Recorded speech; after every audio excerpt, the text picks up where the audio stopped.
반갑습니다. 여기는 혜정 스님이시고요. 여기는 선혜 스님입니다. 예, 보조랑 스님들의 사찰 레전드 시작하겠습니다.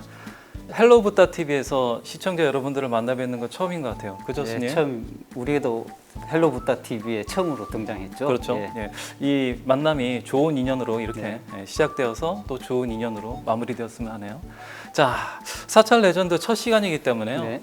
프로그램 제목인 사찰 레전드를 좀 보시는 분들에게 설명해 드리고 가는 것이 좀 좋을 것 같아요. 그죠, 스님? 예. 네. 사찰하면 모르시는 분 없죠. 그죠? 절이죠. 예. 절이죠, 스님. 산을 가면 불교를 몰라도 다 만나는 곳이 스님? 절이다. 맞습니다. 절에서 가면 절을 잘해서 절이다. 그죠? 혹은 아니면 절로 되기 때문에 절이다. 이런 얘기를 많이 하죠. 그죠, 스님? 예. 그런데 제가 생각하기에 그 절에 가면 스님 지붕에 네. 절 지붕에 보면 동그란 마크 있고 점 3개 딱 찍혀 있잖아요. 예. 예. 그걸 보면 절집이 어떤 곳인지 잘 알 수가 있을 예. 것 같아요. 네. 부처님을 모시고 있는 거고요. 또 부처님의 가르침을 배우고 또 가르쳐 주는 것이고요. 마지막으로는 부처님의 가르침을 배우고 가르치는 사람들 그리고 그거에 따라서 수행하는 사람들이 모이는 곳이다. 절을 이 정도로 생각하시면 될 것 같습니다. 자, 절은 사실 어렵지 않아요. 네. 그죠? 사찰이나 절이나. 근데 사찰 뒤에 레전드가 딱 붙게 되었을 때는 조금 헷갈리실 수도 있을 것 같아요. 예, 사찰 레전드 했을 때는 절 중에서도 명예전당에 들어갈 정도의 훌륭한 절을 이야기하는 건가? 이렇게 생각하실 수도 있을 것 같은데 네. 그게 아니죠, 스님. 예. 예, 레전드가 어떤 뜻으로 우리가 붙였나요? 예, 레전드 그러면 일반 사람들이 생각하는 그런 레전드는 아니고 사찰에 딸려 있는 전설, 설화, 재미나는 이야기. 아무도 듣지 못했던 절에서만 흘러가지고 오늘날까지 아무도 듣지 전해진 못하지 않았을 것 같은데. 그런 이야기. 그렇죠, 그렇죠. 그런 네. 이야기들을 우리가 특히 모아진 것, 이걸 레전드라고 했습니다. 그렇죠. 예. 그래서 한마디로 정리를 하자면 불교 설화 정도로 생각하시면 된다. 예. 그렇죠. 자, 사찰 레전드 이제 들어가야 될 것 네. 같은데요. 그 설화에 대해서는 한 번 더 설명을 하고 들어가는 게 좀 좋을 것 같아요. 선생님. 그렇죠. 예. 요새 사람들은 설화에 대해서 잘 모릅니다. 그렇죠. 예. 설화에는 인간만 등장하는 게 아니죠, 예, 스님. 죽은 사람도 등장하고 그렇죠. 또 상상의 동물도 좀비는 아니죠. 상상의 동물들도 등장하고 네, 예. 신도 등장하고요. 그렇죠. 네. 네. 그 설화는 어떻게 보면 인간만의 이야기가 아니고요.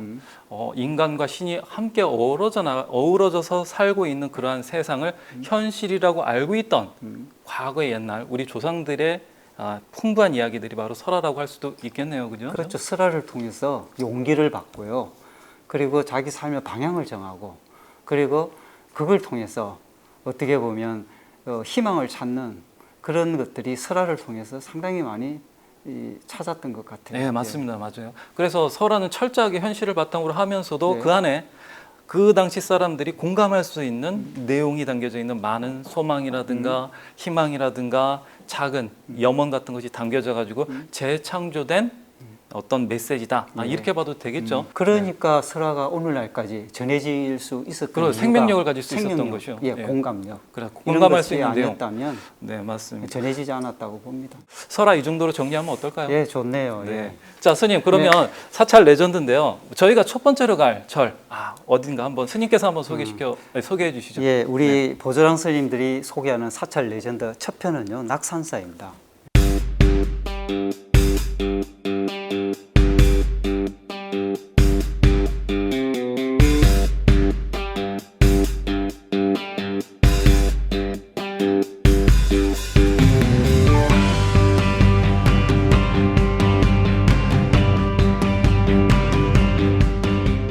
스님, 우리나라에 사찰이 몇 개 있는지 아십니까? 12,322개 정도요? 생각보다 조금 작아요. 그래요? 예, 예. 14,340개. 조금 더 올렸으면 좋겠네요. 너무 복잡해요, 스님. 몇 개인가요? 우리나라의 사찰은요, 네. 17,141개 정도가 된답니다. 우리에게 오늘날까지 전통으로 내려오고 문화를 간직하고 이런 재미난 설화 이야기를 간직하고 있는 것을 국가에서 네. 보통 전통 사찰이라고 공인을 해가지고 네. 인정을 하는데요. 국가 공인이군요. 예, 그 전통 사찰이 980개 정도 된다고 합니다. 제 예. 짐작으로는 대부분 조계종 사찰 아닐까? 한 90% 이상이 조계종 사찰이라고 사찰인가요? 하는데 그렇군요. 이 980개 정도면 전체의 사찰 중에서 5.7% 정도가 됩니다. 생각보다 퍼센티지로 많은 얘기하니까 겁니다. 많은 건가요? 예. 아니 우리가 말하는 980개는요. 네.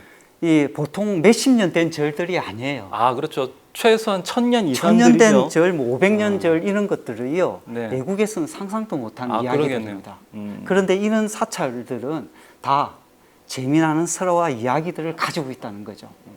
자, 우리나라 이 불자들이 제일 좋아하는 신앙의 형태가 선생님, 무엇일까요? 저요. 관세음 보살님. 맞습니다. 관음 신앙을 참 좋아하죠. 예, 저 잘 맞췄죠? 예, 훌륭해요. 네. 그러면 우리나라에 네. 이 관세음 보살님을 신앙하는 관음 도량을 네. 굉장히 많을 거 아닙니까? 아, 많죠. 그럼 그 관음도량. 중에 대표되는 관음 도량 3개를 뽑으라 그러면 선생님 어디 뽑고 싶어요? 보문사 있습니다. 맞습니다. 강원도 보문사 있고요. 예.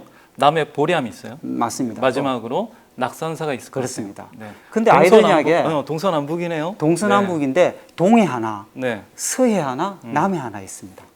그렇죠. 네. 예. 이것도 100점이죠, 선생님. 아, 분명합니다. 네. 우리 대성불교가 이렇게 많이 퍼진 나라에는 전부 다 관세음 보살님을 굉장히 좋아하고 또 신앙하고 그리고 핵심적인 신앙의 형태로 자리를 잡고 있습니다. 맞아요. 예. 네. 우리가 낙산사 얘기할 때 이 낙산이라는 말은요, 이 보타락가산을 줄인 말입니다. 이 보타락가산이 선생님, 저요. 어떤 뜻이에요? 예. 그 관세음 보살님의 상주처를 보타 낙가산이라고 맞습니다. 한다. 그죠? 그러면 이 보타락가산은요, 네. 한국에만 있을까요? 아니면 대성불교 나라마다 다 있을까요? 대승불교가 깊이 들어간 나라는 다 있어요. 예, 왜 그럴까요?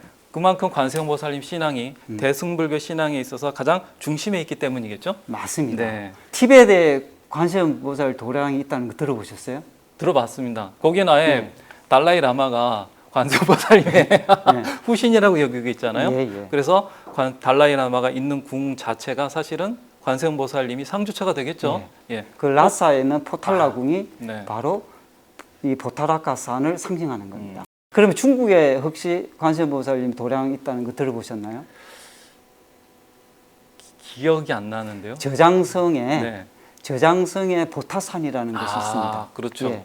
이 중국에 네. 유행했던 신앙의 형태가 있다면 네. 이 한국에서도 그 신앙의 형태를 따라서 하고 싶어하는 그런 문화도 한때는 있었어요. 그렇죠. 예. 선생님 인도에도 있지 않았나요? 인도에도 그 있었습니다. 현장 스님이 예. 그 자기 대당서역기 쓰시면 대당서역기 맞나요? 네, 맞습니다. 거기에 관세음 보살이 계시던 그런 산에 갔다 왔다라고 하는 기록이 남아 있죠. 유일하게 네.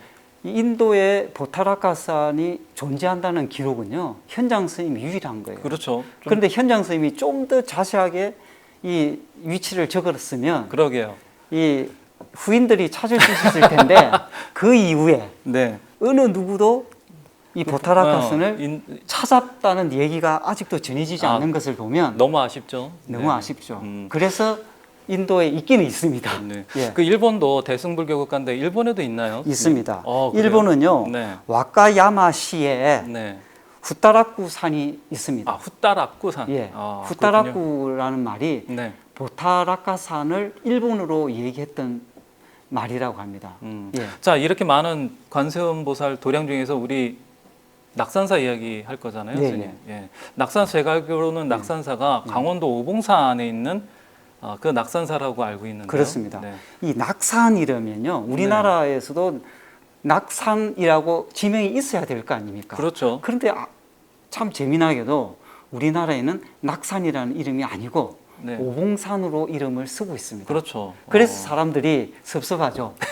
그래서 오봉산인데도 불구하고 많은 사람들이 낙산이라고 불렸다. 아, 별명을 붙여줬네요. 예, 예. 아, 그렇군요. 예. 이 낙산사는 아름답게도 굉장히 유명하죠. 관동팔경 중에 하나죠. 예. 네. 사실 낙산사에 이 관음 보살님이 이 있는 아주 좋은 도량이기보다는 일반인들은 아주 아름다운 곳이기 때문에 거기에 구경 가는 분들이 훨씬 더 많을 그렇죠. 거예요. 불자 아니신 분이야 이제 예. 예. 관광차 가시는 분도 예. 많으니까요. 예. 네. 자, 보조랑 스님들이 사찰 레전드에서 왜 낙산사를 했을까요, 스님? 삼국유사에 나오는 삼국유사에, 예. 낙산, 이대성, 관음설화가 서려 있기 때문이죠. 맞습니다. 네. 진짜 레전드 중에서 레전드. 음. 낙산사의 이 전설, 이 이야기를 한번 해보시죠. 예. 낙산 이대성 관음설화의 주인공은 2명입니다. 예. 설화측은 아주 독특한 구성을 하고 있지 않나 그렇게 생각을 해요. 네, 설화가 하나로 끝나는 것이 아니라 1부, 2부로 이렇게 구성되어 있단 말이죠. 그래서 1부에는 의상 스님이 주인공이고 2부에는 원효 스님이 주인공이죠. 궁금하지 않나요? 아, 보통 낙산사 창건이 보면요. 네. 이 671년에 네. 의상 스님이 낙산사를 창건했다고 돼 있는데 그렇죠. 현실 속에서요. 어떻게 네. 설화에서는 왜 낙산에 2명의 성인 이야기를 등장할 수밖에 없었는가? 네. 이것이 사실은 모든 이야기의 출발점이 거기에서부터 맞습니다. 있다고 예. 봐도 좋으실 것 같아요. 자, 그래서요, 의상 스님만 존재하는 전반부를 딱 보시면은요, 사실 낙산사라고 하는 절 입장에서는요, 창건의 이야기가 사실 끝나요. 완벽하게 기승전결을 갖춰가지고 이야기가 끝나는데, 이상하게도 사족이 붙었죠. 원효 스님이라고 하는 이상해 보이는 사족이 사실 붙었단 말이에요. 낙산사 입장에서는 원효 의상 스님만 있어도 되는데 그 얘기를 한번 풀어보도록 하겠습니다. 자, 의상 스님이 670년에요. 당나라에서 지상사 지엄 스님에게 화엄을 잘 배우시고 신라로 귀국하시게 되죠. 스님. 예. 귀국해서요. 첫 번째 하신 일이요. 바로 화엄 도량을 만드시는 게 아니셨어요. 놀랍게도 관세음 보살님이 등장하시는 그런 수행처를 찾으신 것이 의상 스님께서 하신 첫 번째 행동이셨어요. 그죠? 이때까지만 해도 낙산사라는 것은 없었죠. 낙산은 없었죠. 없었죠. 예. 이제 의상 스님께서 관세음 보살님 칭견하려면 어딜 가면 좋겠노 해가지고 신라 여러 가지 수행자들이나 고승들에게 이렇게 묻고 다니셨겠죠. 그러다 보니 저쪽 강원도에 있는 오봉산 기슭에 있는 해변가에 굴이 하나 있는데 거기서 열심히 수행을 하면 관세음 보살님을 칭견할 수 있습니다라고 하는 이야기를 듣게 됩니다. 예. 그리고 이제 의상 스님께서 해변으로 관세음 보살님을 칭견하러 떠나는 것이 설화의 시작이에요. 예. 근데 놀랍게도 현실 속에서도 똑같이 그렇게 행동을 하세요. 네, 똑같이 행동을 하시죠. 자, 그래서 의상 스님이 강원도 오봉산 그 기슭에 가가지고 수행을 하시는데 처음에는요, 그 관세음 보살님이 등장하신다는 굴 안에 들어가서 수행을 못 하셨어요, 스님. 못했죠. 어디서 수행을 하셨을까요? 의상대입니다. 예. 어떻게 하셨어요, 스님? 비장의 한 수였는데. 하도 예. 이 이제 전설 이야기를 예. 많이 듣고 공부하다 보니까요. 예. 이제 제가 저도 이제 뭘 함정을 파놓을지 다 아시는군요. 예. 네. 자, 맞습니다. 의상대라고 지금 의상 스님이 수행을 하셨기 때문에 거기가 의상대라고 하는 이름이 붙여져 있는데 거기서 수행을 하셨어요. 그 의상대가 다름 아닌 관동팔경이 하나예요. 예. 그러니까 낙산사가 관동팔경에 들어가는 이유는요. 의상대에서 바라보는 바다의 전경이 워낙 훌륭하기 때문에 그래요.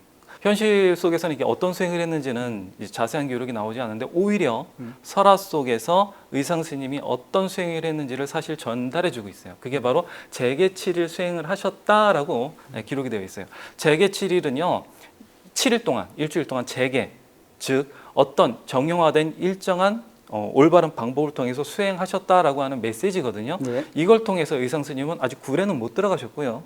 굴 밖에서 열심히 수행을 하십니다. 그러니까 굴에 들어가야지만 관세음 보살님을 만나뵐 수 있는데 아직 관세음 보살님 못 만나뵌 거예요. 자, 수행을 하자 놀라운 일이 펼쳐져요. 7일이 딱 끝나자 하늘과 바다에서 용과 천신들이 막 무더기로 쏟아져 내린 겁니다. 자, 그 이 무더기로 쏟아져 내려온 이 용과 천신들은 사실은 불법을 수호하는 팔부중들, 뭐 신중들이라고 수호신들? 봐도 예. 그렇죠. 수호신들. 신중이라고 봐도 좋겠죠. 이런 신중들이 의상 스님을 모시고 굴로 들어가게 돼요. 자, 의상 스님께서 굴에 딱 들어가게 되자 아주 신비한 일이 벌어지는데 의상 스님께서 굴에 들어가자 자기를 호위하고 들어온 팔부 용이나 천신들과 함께 참배를 합니다. 그 굴 안에서. 그러니까 용들하고 같이 참배를 하신 거죠. 그러자 허공에서 수정 염주가 이렇게 의상 스님 앞으로 내려왔다고 그래요. 스님, 염주는 보통 절에서 뭐 할 때 쓰죠?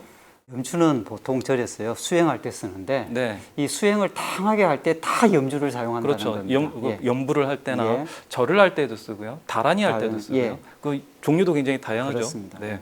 기념품 팔 때 기념품으로도 팔고요. 그죠? 그렇죠. 절을 상징하는 가장 기념품으로 대표적인 수행 도구가 염주죠, 또. 염주다. 이렇게 예. 할 수도 있을 것 예. 같아요. 이렇게 수행 도구를 받자 용과 천신들이 의상 스님을 모시고 다시 밖으로 나오게 됩니다. 아마 제 생각에 스님 예. 관세음 보살님이 염주를 안 주셨으면 용도 시침이 떼고 그냥 가버렸을 것 같은데 이 염주를 주셨는지는 몰라도 용 왕이 의상 스님한테 자기도 뭔가를 하나 더 드리게 되죠. 그러니까 수호하는 용들이요 네네. 눈치가 굉장히 빠른 그렇죠. 거죠. 그 정도 예. 눈치는 있어야 그러니까 용이 될수 있는 불보살님을 거죠. 수호할 수 있는 그렇죠. 수호 신장으로 오늘날에도요 네. 절에 가장 가까운데 부처님 가장 가까운데 역시 그려져 있는 모양들이요 네. 다 용 아닙니까? 용들의 세계에서도 예. 눈치가 빨라야 맞습니다. 먹고 살 수 있다 이 얘기시군요. 자, 용이 뭘 줬나요, 스님? 용이요 여의주를 줍니다. 여의주가 어떤 구슬이죠? 뭐든지 다 할 수 있죠, 여의주는. 뜻대로 할 수 있는 그렇죠. 구슬이죠. 예. 자, 맞습니다. 의상 스님에게는 어떤 의미였을까요? 자기 마음대로 굴에 들어가지 못했던 의상 스님이 이제는 마음대로 여의주를 가지고 마음껏 수영을 할 수 있는 수영이요? 수행이요? 수행을 할 수 있는 환경이 갖추어졌다. 네. 이런 걸 뜻하는 것 같아요. 그럴 수 있겠네요. 그러니까 용이 준 여의주는 사실은 굴로 들어갈 수 있는 자유 이용권 같은 거다. 이렇게 생각하면 될 것 같아요. 자, 그럼 이제부터 의상 스님은 용 없이도 이제 자기 마음대로 자기 뜻대로 굴에 들어갈 수 있게 되신 거죠. 그렇죠. 예.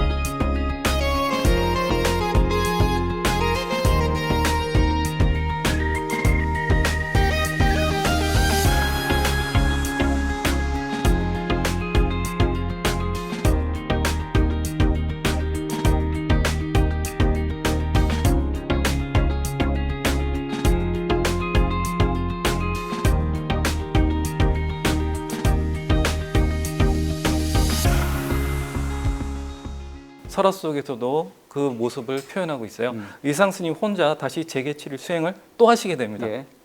또 하시게 되는데 이번에는요, 관세음보살님이 드디어 현신하시게 돼요. 의상 스님 앞에 딱 모습을 나타내셨단 말이에요. 두 번씩이나 재개를 했는데 그렇죠. 관세음보살님이 안 나타나시면요, 예. 설화가 안 만들어지겠죠. 자, 그렇죠, 스님. 자, 재개치를 했으면 스님, 네. 일반적으로 사람의 마음이라는 네. 게요. 맨 처음에 수정 염주를 받았어요. 네. 그러면 다음에 직접 나타나면 뭐 더 좋은 걸 줄 거라고 생각할 수 있잖아요, 그죠? 그건 보통 사람들은 그렇게 생각하죠. 그렇죠. 예. 예. 자, 의상 스님하고 이 관세음 보살님은 서로 보통이 아니었던 거죠. 자, 관세음 보살님이 딱 등장하셔가지고 의상 스님에게 가르침이나 뭐 보물을 더 주신 것이 아니고 울력을 시키시죠. 예. 야, 관세음보살님 대단하시네요. 예, 불사를 하라. 그렇죠. 우리 건물 불사 좋아하잖아요. 그래서 우리 한국 이 스님들이 불사를 좋아하는 그렇죠, 것인지 그렇죠. 전통인가요? 모르겠네요. 자, 관세음 보살님께서요. 예. 야, 이 산의 정상 쪽으로 가다 보면 쌍죽이 돋아나 있을 것인데 거기에 금당을 지어라. 이렇게 명을 내리십니다. 명을 내리신 거예요. 그러자 의상 스님께서는 바로 굴 밖으로 나오셔가지고 산 정상으로 급히 쫓아 올라가시게 되죠. 그랬더니 과연 쌍죽이 딱 돋아 있는 거예요. 그래서 거기에 쌍죽이 돋아 있는 그 자리에 금당을 짓게 되시는데 그게 지금 낙산사에 있는 원통 보존 있는 그 자리다. 이렇게 전해지고 있어요. 이제 금당을 짓고요. 금당을 짓는 걸로 끝나는 것이 아니라 금당에는 주인공이 있어야겠죠. 집에는 주인공이 있듯이. 관세음보살님을 그렇죠. 모셨네요. 당신께서 의상스님께서 친견하신 관세음보살님을 본뜬 소상을 모셨다고 해요. 그 소상이 얼마나 아름답고 미려하고 장엄했는지 보는 사람마다 감탄을 금치 못했다. 이렇게 전해지고 있습니다. 지금도 볼 수 있나요? 아쉽게도요, 볼 수 없어요. 왜냐하면 고려 때 몽고군이 쳐들어오게 되죠. 그때 낙산사가 불타 없어지는 와중에 금당과 소상도 같이 파괴되고 맙니다. 좀 아쉽죠, 예, 선생님? 아쉽네요. 네. 네. 자, 이렇게 금당을 짓고 나자 멀쩡하게 자리던 쌍죽이 싹 사라져버리고 없어지게 돼요. 그때 설화에서는 의성 스님이 깨달았다라고 표현하고 있어요. 어떤 걸 깨달았느냐? 이곳이 관세음 보살님의 상주처로구나 하는 것을 깨달았다고 하셔요. 자, 깨닫고 나서 그걸 깨닫자 여기가 관세음 보살님의 상주처로구나. 이곳을 낙산이라고 합시다. 이렇게. 그래서 낙산이 이때부터 예. 시작되는 그렇죠. 거네요. 예. 사실은 의상 설화에 따르면 의상 스님은 오봉산을 낙산이라 합시다 했는데 그 후손들이 그 말을 안 따랐죠. 안 따랐죠. 절에다가 낙산을 붙여버렸어요. 네. 네, 그 낙산, 오봉산을 낙산으로 좀 바꿔줬으면 고집이 좋았을 텐데. 세죠, 아직도. 한국 사람들 고집 세요, 진짜.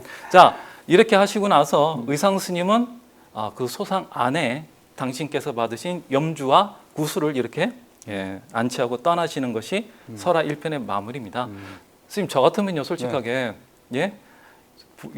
보물 2개 얻었잖아요. 네, 그래서 염주는 오른쪽 주머니, 여의주는 왼쪽 주머니 딱 넣고 어디로 가겠어요? 바로 설화벌로 막 가가지고 대왕 제가 이런 보물을 받아왔습니다. 제가 이런 고승입니다. 예, 이랬을 예, 것 같은데 예, 예. 의상 선생님은 그렇게 안 하셨어요. 그러니까 예. 의상 선생님 전설이 남아 있는 그렇죠. 거예요. 저는 가만 안 예, 남았을 거예요. 예. 자, 뭐 하셨냐면 소상에 안치하셨단 말이에요. 예. 안치하신 이유는요. 의상 스님 당신께서 관세음보살을 칭견할 수 있는 그 어떤 인과를 맺어준 그 인과의 고리가 예. 어떻게 보면 염주하고 수정 여의주였단 말이에요. 아. 그러니까 이 두 개를 의상 자신뿐만 아니라 다른 사람도 그 인연을 그 수정 염주와 여의주의 인연을 맺게 된다면 당연히 자신처럼 관세음보살을 칭견할 수 있는 인연의 고리가 만들어지겠죠. 예. 그러면 오는 사람은 그걸 모른다 하더라도 무조건 낙산사에 와서 관세음보살을 칭견을 하고 절을 안 하더라도요. 뵙기만 해도 그 사람하고는 관세음보살하고는 어떤 인연이 만들어질까요? 칭견할 수 있는, 그죠? 의상 스님처럼 관세음보살님을 스승으로 모실 수 있는 인연의 고리를 만들 수 있도록 의상 스님께서 회양을 하고 가셨다라고 보는 게 정말 맞을 것 멋진 같습니다. 해양이네요. 그렇죠. 예. 의상 스님은 제가 보기엔 진짜 스승으로 모시고 예. 싶은 그런 분입니다. 자, 이렇게 보면 낙산사 아까 말씀드렸지만 낙산사 창건은요 사실 예. 끝이 났어요. 끝났어요. 이제 더 뭐 할 얘기가 없어요. 그런데 원효 스님이 딱 등장합니다. 어떻게 등장을 하냐 하면요. 야, 원효 의상 스님이 관세음보살님을 칭견했다고? 그럼 나도 관세음보살님 칭견해야 되겠다 하는 그러한 모습으로 등장을 해요. 자, 어떻게 보면 의상 스님과 절친한 사이가 아니고요. 경쟁자처럼 보이네요. 굉장히 예. 시기심 많은, 예. 그렇죠. 질투심 많은 그런 비스무리한 모습으로 좀 미중들은요. 네. 그런 경쟁자나 그런 인간적인 네. 그런 재미난 얘기가 맞습니다. 필요했던 것 같아요. 의상 스님은 고승이고 어떻게 건드릴 수 없는 그러한 존재로 느껴졌다면 원효 스님은 만만하죠. 어때요? 만만하게 느끼는 그러한 친근한 모습이었던 거 아닌가 그렇게 예. 생각이 돼요. 그런데 의상 스님과 다른 게 한 가지 있어요. 의상 스님은 낙산에 들어가시고 나서 온갖 일들이 다 벌어지고 터진단 말이죠. 원효 스님은 낙산에 도착하기 이전에 모든 사건이 다 터지고 끝나요. 그리고 나서 낙산에 도착하신다. 이게 가장 큰 차이라고 한다면 차이일 수가 있겠죠. 예. 그래서 첫 번째 사건은 낙산에 도착하기 전 어떤 들판에서 벌어지게 됩니다. 그 들판에서 어떤 일이 있었느냐 하면 노원에서 어떤 여인이 이게 추수를 하고 있는 그러한 여인을 만나게 돼요. 거기에서 원효 스님은 또 농을 건네요. 아이고, 그 벼가 잘 익었네. 그거 벼 좀 주실라고 이렇게. 아닌데 경상도 분인데요. 원효 스님은 경상도 분인데 좀 하여튼간 좀 벼 좀 주시겠어요? 이렇게 농을 아니, 건넸다고 그렇게 합니다. 안 했어요. 그럼 어떻게요? 저기 이 벼 좀 주소. 아, 맞다. 스님 잘로 경상도 분이라 잘하시네요. 자, 그렇게 얘기하니까 당시 신라는 어떤 사회였나요, 스님? 신라는 철저한 계급 사회였습니다. 그렇죠. 뭐 감히 위신분에게 아래신분이 어떻게 하는 것 자체가 안 되는 사회였죠. 그러면 당연히 어떤 스님이 지나가다 벼 좀 달라고 그랬다 그러면 엄청나게 벼가 아니라 많이 스님 들어갔고요. 몇 단이 있는데 스님 통째로 드릴까요? 통째로, 예, 예. 그리고 저 이거 예. 간식 싸는데 간식도 좀 많이 드리면 드릴수록 그렇지. 복을 쌓는데 예. 가지고 있는 거 탈탈 털어가지고 다 드렸을 것 같아요. 예. 그런데 여인은 그렇게 하지 않았어요. 네. 스님을 이렇게 보면서 스님, 흉년이라서요. 그리고 그냥 자기 하던 거 계속한 거예요. 그 농을 또 건네네요. 농으로 예. 받아친 거죠. 사실 있을 수 없는 일이거든요. 예. 자, 이거를요. 어떻게 보면 어떻게 이제 해석하느냐는 다양한 해석이 사실 존재합니다. 근데 저희는 혜정 스님과 저는 이렇게 한번 해석해 보고 싶어요. 원효 스님이 나중에 알게 되시지만 사실 그 논에서 벼 베고 있는 여인은 관세음보살님이시잖아요. 그렇죠. 그죠? 예. 그런데 우리는 원효 스님과 관세음보살님 입장에서만 이 논에서 일어난 일을 바라보려고 하는 그러한 고정관념이 있어요. 그런데 이 사건에 또 다른 하나의 주인공이 있습니다. 그게 누굴까요, 스님? 벼라고 할 수가 있어요. 그죠? 벼가 또 하나의 주인공이라고 할 수 있다. 왜냐하면요, 스님, 모가 이렇게 자라나가지고 벼가 돼가지고 이제 익어가지고 고기가 축 처지지 않습니까? 그때까지는 어때요? 논에 물이 가득 차 있겠죠. 근데 논에 물이 싹 빠지고 난 뒤에는 그 벼는 어떻게 될까요? 죽음이죠. 예, 죽음이에요. 그러면 이 벼를 베고 있는 모습은 벼의 입장에서는 어떤 세상일까요? 죽음의 세상이 준비되어 그렇죠. 있는 거죠. 죽음의 세상을 상징한다. 비록 벼이삭이라고 하는 또 다른 내세를 상징하는 벼이삭 그게 있기는 하지만 그 벼의 입장에서는 이 논에 물이 싹 빠져버리고 물은 생명을 상징하니까요. 물이 싹 빠져버린 메마른 논에서 추수를 당하고 있는 벼의 입장에서는 이 세계는 죽음의 세계다. 이렇게 볼 수가 있습니다. 요거 한 가지 기억해 두시고요. 자, 오녀 스님은 이런 죽음을 상징하는 논을 지나서 다시 길을 떠나시게 되는데 이번에는요. 다리가 있고요. 개천이 흐르고요. 어떤 여인이 빨래를 하고 있는 개천가에 이르시게 돼요. 거기서 이번엔 농이 아니고요. 저번에 농을 걸었다가 본전도 못 찾으셔가지고 그러셨는지 아니면 진짜 목이 마르셔서 그런지 몰라도 그냥 종종하게 물 좀 주십시오. 목이 말랐죠. 그렇죠. 목이 얼마나 마르셨겠죠. 열이 바랐겠어요. 물 좀 주십시오. 이렇게 청을 했단 말이에요. 네. 자, 청을 하니까 그 여인이 무슨 일을 하고 있었냐면 빨래를 하고 있었는데요. 어떤 빨래를 했느냐 하면 여자의 월경이 묻은 그 천을 빨고 있었어요. 이걸 삼국유사에 보면 개짐을 빨고 있었다 뭐 이렇게 표현이 되고 있는데 그 바가지에다가 물을 떠놓고 이걸 담가서 이렇게 빨고 있었던 거예요. 자, 보통 스님이 아니더라도요. 네. 일반 사람이 물 좀 주십시오 하면 어때요? 그 핏물 담그던 바가지에 물 버리고 샘을 떠줘도 좀 깨름직할 터인데 이 여인은요 희한하게 그 핏물을 그냥 줬단 말이에요. 보통 여자가 아니네요. 야. 오녀 스님도요 차마 핏물을 마실 수가 없잖아요. 스님으로서는 물론이고 사람으로서 그 핏물을 마실 수가 없으니까 그걸 버려버리시고 그냥 깨끗한 물을 떠서 마셨단 말이에요. 자, 그러니까 오녀 스님이 이걸 먹고 있는 모습을 멀리서 보고 있던 새가 파랑 새가 오녀 스님에게 말을 하는 사건이 또 터집니다. 자, 새가 뭐라고 말을 했느냐 하는 것은 여기에도 또 다양한 해석이 존재해요. 여긴 또 다양한 해석이 존재하는 이유 중에 하나가요. 삼국유사 원본 자체에 새가 말하는 부분에 파자가 하나가 그러니까 파손돼가지고 글자 하나가 안 보여요. 그래서 대충 이제 두 가지 정도로 해석하는 경우가 있는데 파랑새의 말을 해석하는 첫 번째 해석은 제호를 버린 스님이여 어리석구나 이렇게 하는 해석이 하나 있어요. 제호는 어떤 거냐면요. 우유가 있어요. 일반 우유를 가공해서 아주 훌륭한 아주 맛있고 정말 맛있는 뭐 그러면 프리미엄 요거트 이 정도. 예. 그러니까 그걸로 보시면 돼요. 최고급 음료수. 인간이 만들 수 있는 가장 최고급 음료수 정도로 보시면 돼요. 자, 제호를 버리는 스님이 어리석구나 이렇게 한다면 어때요? 핏물이라 할지라도 관세음이 떠준 것은 어떤 물이죠? 감로수죠. 그러니까 감로수를 못 알아보고 버리고 오히려 맹물을 떠마신 바보 같은 중아 이렇게 오녀 스님을 타박하는 해설이 하나가 있고요. 두 번째 해설은 뭐냐면요. 제호를 바라는 스님이요. 그만두시게 이렇게 하는 게 있어요. 자, 그 오녀 스님의 입장에서는 그 핏물을 일으켜준 여인이 관세음인 걸 아직 모르잖아요. 설화석상 아직 모르고 있습니다. 그러다 보니 이 관세음이 떠준 이 좋은 것을 버려버리고 뭘 택했나요? 겉보기로는 핏물보다 더 좋아 보이는 청정한 물을 마셨죠. 그걸 보고 이제 파랑새가 꾸짖는 내용이에요. 저게 관세음인 줄을 모르고 이 관세음이 떠준 핏물보다 더 좋아 보이는 청정한 물을 제호라고 비유한 거죠. 그래서 청정한 물을 탐하는 스님이여 그만두어라. 그것도 어리석은 짓이다. 이렇게 해석하는 두 가지 해석이 이제 대부분 이렇게 해석을 하는 게 있습니다. 근데 제가 맨 처음에 논을 죽음의 세계로 이렇게 풀어드린 거 기억하시나요? 네. 그거와 연결지어서 새가 한 말을 한 번 더 다르게 해석할 수가 있습니다. 자, 우리가 처음 논은요, 벼의 입장에서는 죽음을 상징한다고 풀어드렸어요. 자, 개천에는 물이 흘러요. 여인이 월경을 한 물을 빨고 있어요. 여인의 월경은 사실은 뭘 상징할까요, 스님? 생명의 시작. 생명의 시작입니다. 거기서부터 모든 생명이 시작해요. 물도 생명을 상징하죠. 그러니까 앞에 논은요, 물이 빠진 논에서 벼가 잘려나가는 건 죽음의 세계를 상징하고 간다면 여기 빨래터는 어떤 세계를 상징하죠? 생명의 세계, 생과 사의 세계죠. 그래서 우리는 이 논과 개천을 따로 보고 분석하려고 하는데 사실은 합쳐서 보는 것이 바르게 해석하는 방법이다. 생과 사의 세계를 우리는 불교에서는 뭐라고 부르느냐 하면 중생의 세계, 윤회의 세계, 이렇게 부르고 있어요. 그러니까 이렇게 논과 밭에서 일어난 일을 중생의 세계, 윤회의 세계에서 일어난 일이다 이렇게 보고요.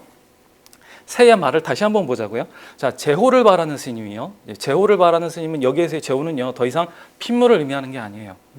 청정한 물을 의미하는 것도 아닙니다. 제호는 가장 뛰어난 음료라고 그랬죠. 그럼 인간이 가질 수 있는 가장 좋은 지혜 중에서 최고의 지혜는 뭘까요? 부처님이 가르쳐 주신 그런 지혜겠죠. 그렇죠? 그러한 부처님의 가르침을 이루려고 하는 스님이요. 그만두시오라고 하는 것이 아니라 오히려 쉴 휴자거든요. 쉬시오 이렇게 해석하는 것이 맞다고요. 쉴 때 우리 어떻게 쉬나요? 막 달리면서 쉴 수는 없죠. 그냥 푹 쉬죠. 그렇죠. 사장님이 김대리 오늘 일하면서 좀 쉬지 이거 말이 안 되잖아요. 할 때는 하던 일을 멈추고 그냥 앉은 자리에서 쉬죠. 걷다가도 앉아서 쉬는 거죠. 멈추고 그 자리에서 쉬는 것이 정지하는 것이 쉬는 거죠. 제호를 바라는 스님이여 쉬시오라고 파랑새의 말을 해석한다면 부처님의 가르침을 진정한 지혜를 이루려고 하는 스님이시여 다른 데로 가지 말고 중생의 세계에서 계속 머무르시오 이렇게 해석하는 것이 가능해집니다. 그러니까 지금 원효 스님은 뭘 하려고 가나요? 낙산이라고 하는 특별한 장소에서 굴 속에서만 만나는 특별한 관세음보살님을 만나러 가려고 하는 거죠. 그게 아니다. 아까 논과 개천으로 상징되는 중생의 세계 속에 원래 논을 베고 빨래를 하는 그런 중생의 모습, 그 안에 관세음보살이 원래 존재하고 있으니 다른 데 가서 관세음을 만날 일이 아니라 중생의 세계 속에 머물면서 중생 안에 담겨져 있는 관세음을 직접 만나면 된다. 이 가르침으로도 풀 수 있지 않나 그렇게 생각이 듭니다. 자, 파랑새가 이렇게 얘기를 하면요.